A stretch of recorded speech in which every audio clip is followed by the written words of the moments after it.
Hi guys! Andito nga pala kami ngayon sa Pearl of Santa Fe in Bantayan Island. Okay? Inaya lang pala ako ng aking asawa dito. Dito kasi ginanap ang kanilang meeting. So, sobrang quick lang ng tour. Kasi hapon na rin kami nakaligo. At grabe, na-enjoy ko talaga ang kayaking. At sobrang calm lang ng dagat guys ha. Tahimik lang. At ang accommodation, pwedeng pang pamilya, pwedeng pang barkada, sa mga reunion, something like that. So, overall, bukod sa food, ay mas na-enjoy ko talaga yung kayaking with the kids.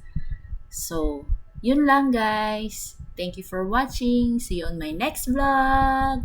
Bye!